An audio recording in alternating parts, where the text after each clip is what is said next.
Margaret Moreno and his brother Mario have family members and friends buried at the Gregory Portland Cemetery, and they come regularly to maintain those grave sites, keep them looking nice, and then they begin cleaning up other sites as well, because there's a great disparity here. The right side of the cemetery looks almost immaculate, the grass neatly cut, the grave sites clean. On the other side, brush, debris, old, faded, discarded flowers, and people's trash. Some people are bringing their trash into the cemetery. Oh, yeah. What? Yeah, they do that. The Moreno brothers say they've witnessed people bringing garbage from home and dumping it in here. So has Portland Mayor David Krebs. At times I found pieces of window panes and stuff like that for people that's probably been doing remodeling. Krebs is part of the Gregory Portland Cemetery Association, which manages the cemetery. He told us the disparity is due to cost. Family members of those buried on the right pay more for upkeep than family members on the left. These weeds are almost as tall as I am. I know I'm kind of short, but I mean, look at this. Monica Rodriguez tries to do her part on the left side, but aggravate the crap out of me. Sorry.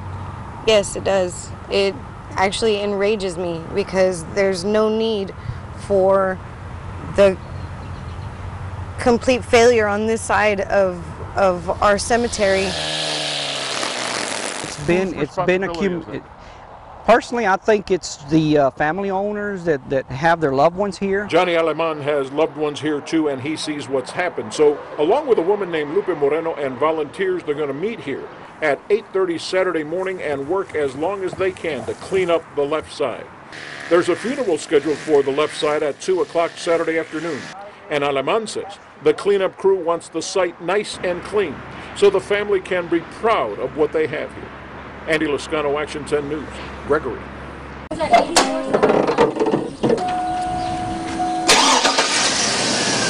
Elisa Cantu says that sound you hear is the fuel pump on her 2001 Chevy Suburban, which she bought in 2008. She also bought a 100,000-mile 7-year warranty for it from Consumer Direct Warranty Services over the phone. Paid more than $2,000 for the warranty. She says she never had to use it till a few weeks ago for the fuel pump. So she took it to Rodriguez Auto Service Collision. Leticia Rodriguez filed a claim with the company. If you're going to submit a claim, you have to do it through the internet. So I went through the internet, submitted the claim. 45 minutes later, it comes back denied. The response from Consumer Direct Warranty Services also said the agreement was canceled. Cantu was stunned. She wrote this letter to the company. It said in part, "Can you please contact me so we can clear this up?" Nobody ever contacted me, called, no return, nothing. Cantu, Rodriguez, and an attorney began researching Consumer Direct Warranty Services online. They found the company is based in California and has an F rating with the Better Business Bureau, and that the California Department of Insurance accuses them of failing to honor claims and failing to properly handle cancellation refund requests. The State Attorney General's office tells us they've had 11 complaints against Consumer Direct Warranty Services over the last 2 years, and the Department of Licensing and Regulation says they have 6 cases against them. Cantu just filed a complaint with the Attorney General's office. We called the company, a recorded message said, to either fax or email them with any issues. Cantu and Rodriguez both told us they've had the same problem. You never actually speak to anybody when you call Consumer Direct Warranty Services. They took over $2,000 from me, and it's gone, or it's, you know, there's no way I can utilize it. I mean, even for a $300 fuel pump. Cantu intends to get her money back some way, but it's a hard lesson learned. Andy Liscano, Action 10 News. This is Jesse Stakes, the Chief Executive Officer of the Bokenkamp Children's Shelter on Alameda. And up until our interview with him around 1:20 this afternoon, this was some of the content on his Facebook page. For instance, Jesse's Mexican word of the day is Pacific. That's followed by a joke which read, "If you're not Pacific about what you want, they'll get your order wrong." In fact, Stakes' Facebook page had several such entries. We were alerted to this by a local man who intended to make a significant donation to Bokenkamp, but changed his mind after seeing Stakes' page. The man spoke with us on the condition of anonymity. He called himself Robert. I really don't want to hurt anybody, really. But when there's children involved, and I have roots with Mexico, and I see this crap going on, and he's a CEO, okay, that's not right. That's racist. So we went to Bokenkamp to speak with Stakes and explained why we were there. He, being a man of Hispanic descent, found that insulting and racial slurs and being racist. That's why we're here. We want to ask you about that. I have no comment on that. All right, thank you. Okay, is there someone else we can speak with about that? No. Okay, so that's just no comment? Yes, sir. Within less than an hour after speaking with Stakes, we accessed his Facebook page again. It had been privatized. Robert, the anonymous man, says he's contacted LULAC and the Department of Health and Human Services Immigration Services Division about this. Andy Liscano, Action 10 News. This is Johnny Perales. He's the Assistant City Manager in charge of the Development Services Department. And this is the city's investigation into Perales accessing pornography on his city-issued laptop at his home. The investigation took place in September. Perales told us he spoke with City Manager Angel Escobar about what he'd been doing. It's just a matter of a person's conscience and coming into play and awareness and just identifying the reality and the need to deal with it in an appropriate manner. CCPD Forensic Examiner Robert McFarland was part of the investigation. This page of his report lists the offense as child pornography, but in his conclusion, McFarland wrote that no child pornographic sites had been accessed by Perales. Mike Armstrong, director of the city's Municipal Information System Department, was also asked to investigate Perales.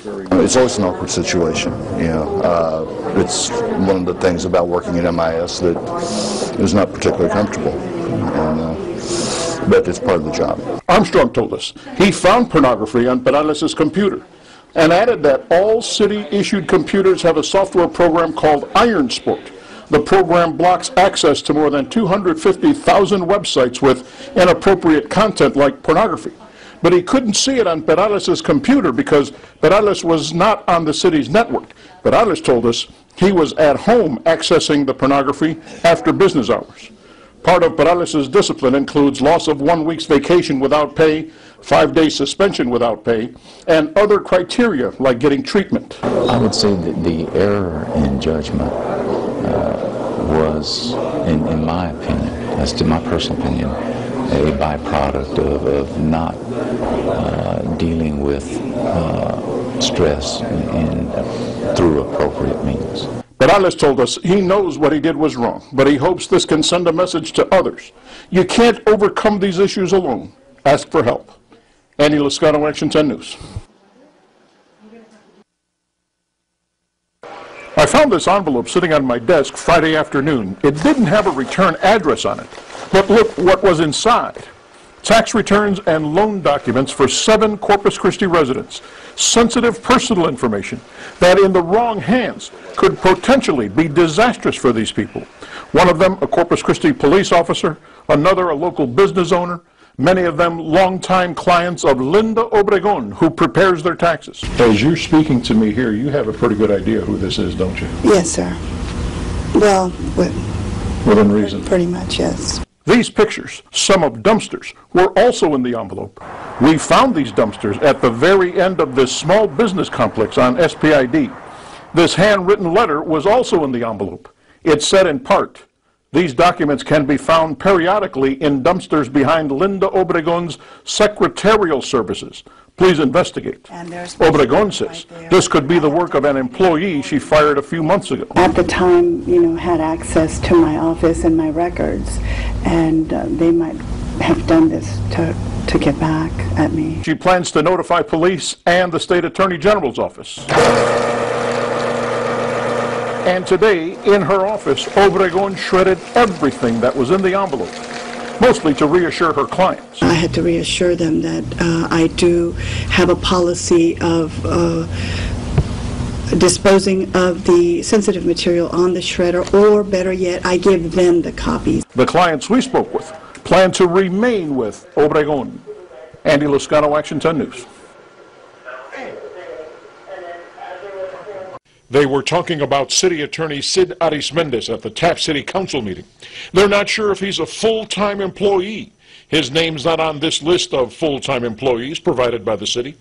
And in an earlier interview, City Councilman Martin Salcido told us council took benefits away from Arismendes. At a council meeting, we talked about he was getting benefits that he wasn't entitled to because he was not a full-time employee, so they rescinded the benefits.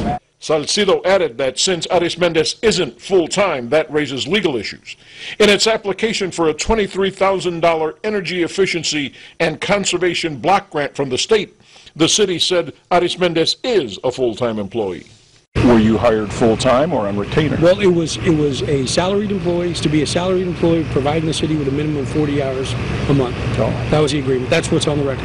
Okay. Salcido further pointed out in the application that the city says a portion of the grant will be used to replace damaged ceiling tiles in the fire station's living quarters.